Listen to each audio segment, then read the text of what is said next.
Madhavi Reddi received her training in Bharatanatyam under the tutelage of Srimati Padmarani Ratya Cantu of the Fine Arts Society, Yogaville, Virginia, starting at the age of 4. She has also received training from Sri VP and Srimati Shanta Dhananjayan, both at the Natya Adhyayana Gurukulam summer camps at Yogaville, Virginia, as well as at Bharata Kalanjali, Chennai. In 2010, Madhavi did her Arangetram and has since been performing regularly, both in the United States and in India, including in the first year of ICAPS. In addition to performing, she conducts lecture demonstrations at schools and community events. Madhavi is also a core dancer at Prakriti Dance, a Maryland-based dance company directed by Kashi Aisula. As both a multimedia artist and a current PhD student at the UNC Hussman School of Journalism and Media, Madhavi uses her backgrounds in Bharatanatyam, music, filmmaking, photography, and media studies to create artistic and academic work that encourage dialogue about the profound role of art, media, and culture in our lives. This is my interview with Madhavi Reddi. So thank you so much for doing this and joining us for the ICAPS online Mahotsavam this year with your performance. Thanks for having me. I just have a few questions that I was hoping we can go through so you can share a little bit about your journey and what you're working on and things like that. So tell us about your artistic journey. Sure. So I'll start at the very beginning. I started learning Bharatanatyam at the age of 4 under the tutelage of Srimati Padmarani Ratya Cantu of the Fine Arts Society, Yogaville, Virginia. And I've also received training from the Dhananjayans at the Natya Adhyayana Gurukulam summer camps at Yogaville, Virginia, as well as Bharata Kalanjali, Chennai. And so dance has, of course, been a part of my life ever since then. I did my Arangetram in 2010, right before I went to college. And after that, throughout college and up till now, I continued to perform at school events, at community events. I often do lecture demonstrations at places like the Gandhi Center. And I also would perform in India often. My family is from Visakhapatnam, and in Visakhapatnam there is the Vishakha Music and Dance Academy, which was founded by my great-grandfather. And so I would go to India often and perform there, and it's really an honor to be perform in that space that my great-grandfather worked so hard to build. That's Kala Bharati, right? Yes, also known as Kala Bharati. Yes. Gorgeous place. It's beautiful, beautiful. So. It's really exciting to perform there because my mom and my aunts will tell stories about how they would go. It's their grandfather, so how they would go with their grandfather to sort of do fundraising, and they were very much part of the process. So it's really, really cool to perform in that space. It's a very sacred space. I've had the opportunity of going there to see a lot of performances and performed on it once or twice too. So it holds a lot of culture. So it's amazing that's definitely. It's sort of like the main space in Visakhapatnam for the performing arts.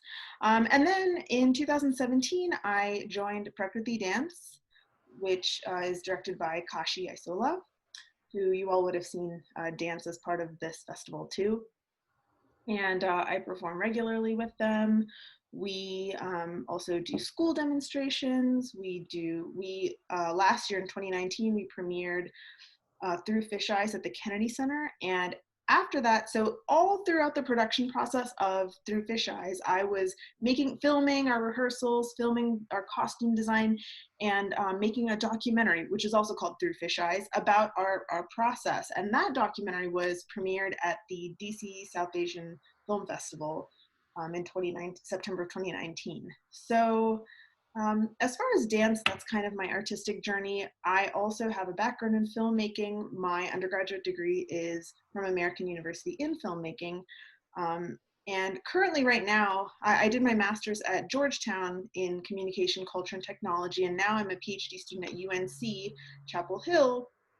Hussman School of Journalism and Media, where I study sort of the impacts of media, film, art on society and how it shapes who we are. So I really consider my academic work and my artistic work to be one thing together. That's awesome. How did you choose that path and that path of pursuing dance and building out your furthering your academic studies in a way that is holistic with the arts? Yeah. Um, when I started dance, I was so young. I was 4. I didn't even really think about it. My mom put me in dance, and over the years, as I kept doing it, and I really loved it. And our engagements, I think, are turning points for everybody, and it definitely was for me. Um, of course, with the dedication, discipline, and devotion that my teacher Padmanti instilled into me, and also after I completed my engagement and I moved to Washington D.C., I used to see a lot of shows. I would go every other weekend to a program because DC had all of that, and it was really exciting. So I really kind of exposed myself as much as I could, and really got into it. In terms of film, so growing up, I also really loved movies.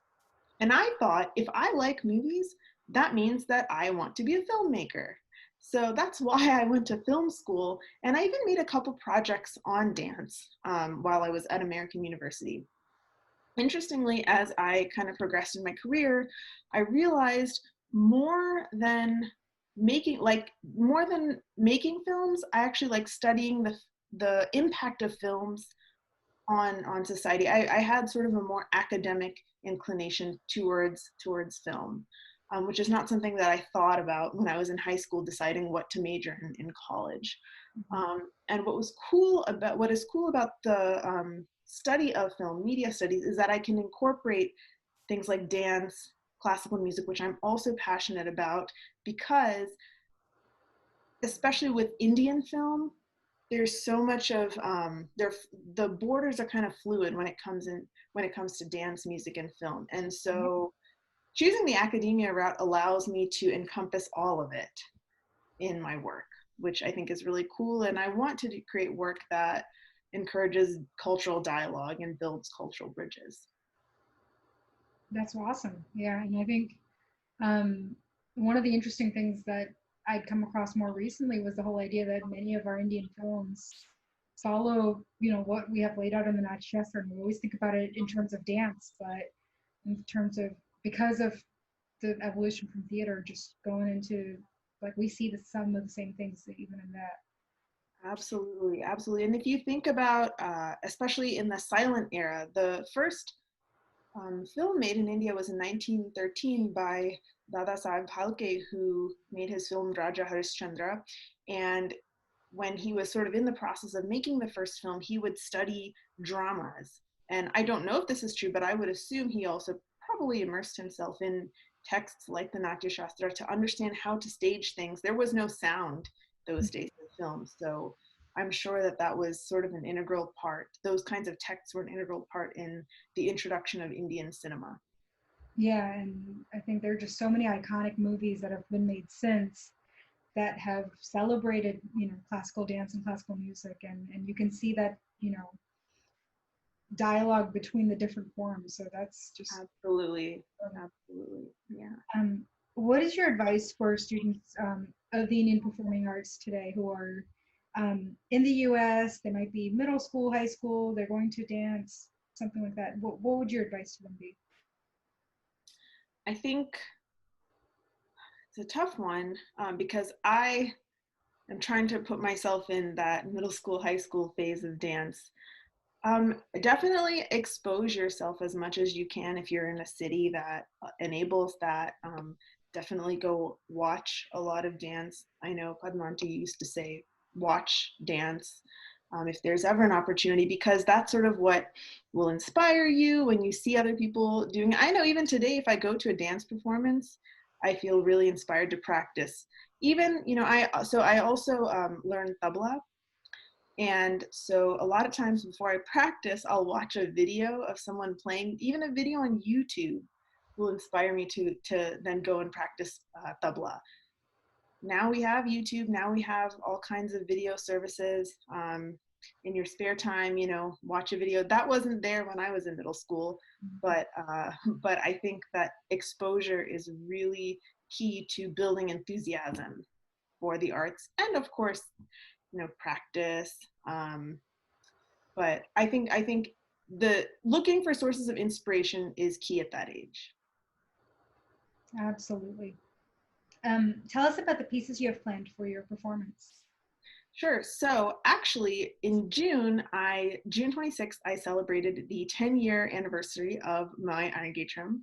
And so in honor of that, I picked two pieces that I performed at my Arangetram. The first piece is Chinni Krishna, which is the second half of Atana Nrityopaharam, or Atana Varnam, choreographed by the Dhananjayans. And so Chinni Krishna just kind of chronicles the life of Krishna as from boyhood to adulthood, and it tells stories that we all know, like him stealing butter, showing the world in his mouth to Yashoda, killing Kalia, his encounter with Kamsa, saving Draupadi. All of those stories are packed into this piece, and I thought that this is something that anyone who watches, they'll kind of know what's going on, and it's always exciting. That's one thing I think that's exciting, is when you watch a piece and you're like, oh, I know that story. That's always fun. So that's what I was hoping to do with this. The other piece that I performed is Vaishnava Janato, and that I think is really relevant to our times today, what's going on in the world. I think we all need to be reminded to do our best to be the best versions of ourselves that we can be. And so that is why I picked Vaishnava Janato. And yeah, I hope everyone enjoys it. Definitely looking forward to it. What are some of the other projects that you have going on right now that you'd like to share? So multiple things. Of course, right now, the biggest thing I'm doing is pursuing a PhD in media studies. The majority of the work that I do, in fact, all the work that I do, focuses on issues around representation and identity, specifically within the context of Indian Americans, through the lens of entertainment media, art, and politics. The Indian American population is quite understudied in social science fields, and so I hope to change that. So I'm working on various papers, academic articles that deal with issues around Indian American identity and representation. The exciting thing now is, of course, when we turn on the TV, or more so Netflix, we are actually seeing representation of ourselves. We see Hassan Minhaj, we see Aziz Ansari, we see now Never Have I Ever, Mindy Kaling's new show. So a lot of the work that I'm doing is focusing on that phenomenon, which is really exciting for us. And artistically, I continue to practice dance. We have our Prakriti dance rehearsals every week, so I'm keeping in practice that way.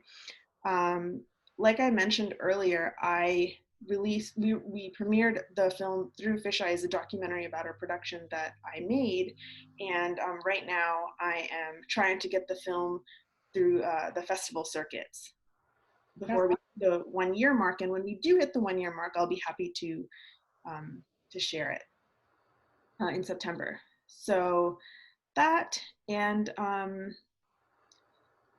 other than that, just trying to use art to ride out the COVID times. Amen.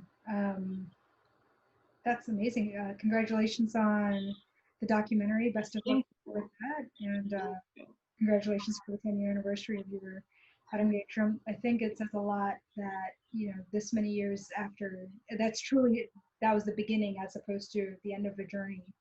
And Absolutely. I always, when I explain what an Arangetram is to people, I also grew up doing Taekwondo. And so my master, Taekwondo, he used to always say black belt is the beginning. So when you test for black belt, now you're doing Taekwondo. And so I think of an art engagement as the same thing. Art engagement is like getting your black belt, Yep. and then now you're sort of doing Bharatanatyam. Yes. Not that you weren't before, but in a different sort of mind space. Yeah, absolutely. Well, thank you so much. And Madhavi's performance will be up Saturday morning at 10 a.m. Eastern, so don't miss it. And we hope to see you in many more things. Yes, thank you so much. Thank you.